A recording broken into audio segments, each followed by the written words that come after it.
कि मुरझानी आके अरे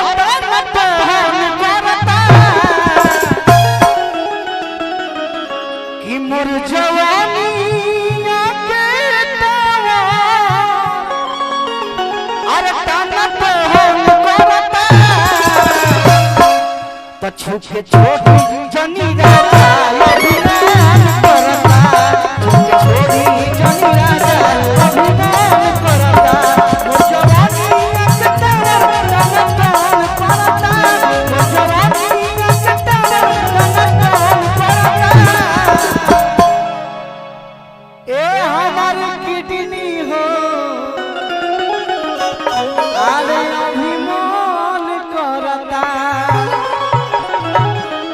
के छोड़ी जनी राजा अभिमान करता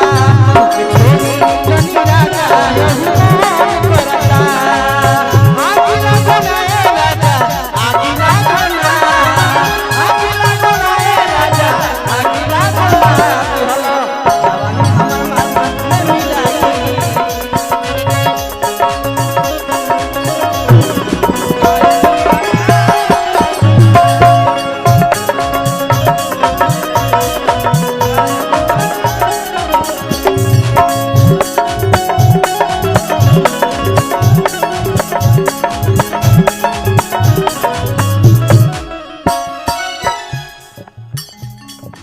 और बात के राजा जी आदरणीय संगम स्टूडियो विजयनाथ तिवारी जी हमने के बड़ भैया के तरफ से हजारों हजार रुपए के पुरस्कार अपना भतीजा के शादी में सब लोग एंजॉय करता मजा ले कहा तरीके राजा जी गोरा पिया नाची जाती गलबा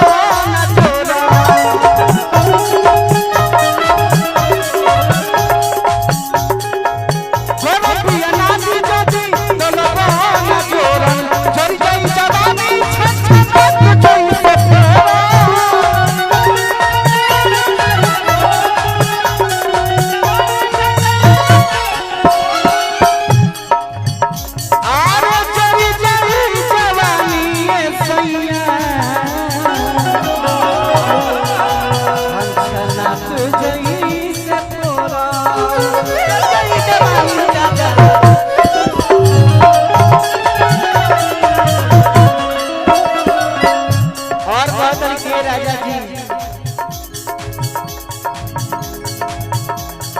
हमारे सीना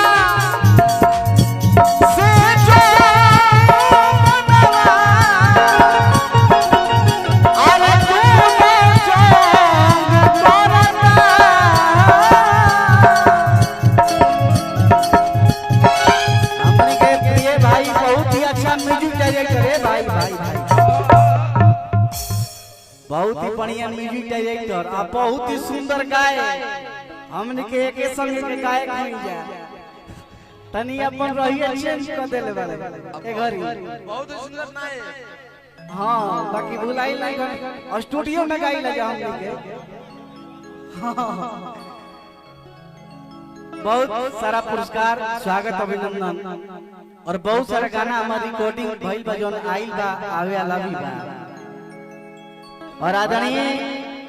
हमने के बड़ भैया शैलेश दुबे जी अभी उहे के ठेहा पे जाके बैठा रहने जे हम के काजे न कहने मानी लगते नहीं थे बहुत सारा पुरस्कार स्वागत अभिनंदन बा आदरणीय जेपी तिवारी जी के मित्र श्री शंकर तिवारी जी आपके तरफ से हजारों हजार रुपए का पुरस्कार कहा तारी कि हमर सीना से जो तुम जान करता हमर सीना से जो तुम जान करता ए भाई भाई देखो आओ आवाज बोल तो एगो हमारे से कहला सुनो ई का करी जेपी भाई उड़ा ले गई जय हो क्या बात है तो तनी मनी डांसो हो जाओ जियो हमारा राजा जी क्या बात है कि हमारे सीना से जो बनवा अरे तुम जो करता तो कछु के जनी राजा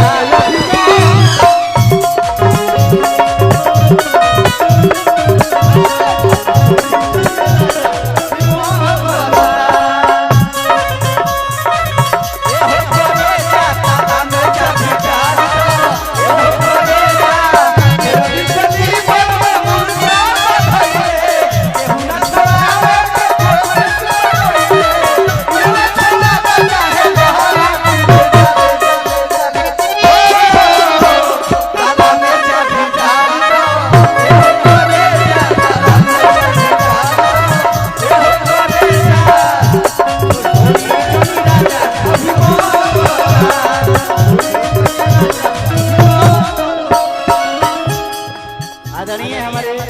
जेपी तिवारी के तमाम मित्र लोग की तरफ से हजारों हजार रुपए का पुरस्कार स्वागत अभिनंदन बा। लास्ट में कहा तारी अरे तू मजा के बदल सजा अरे बेकारो जवानी में आज कौन कोनी बोले के हरम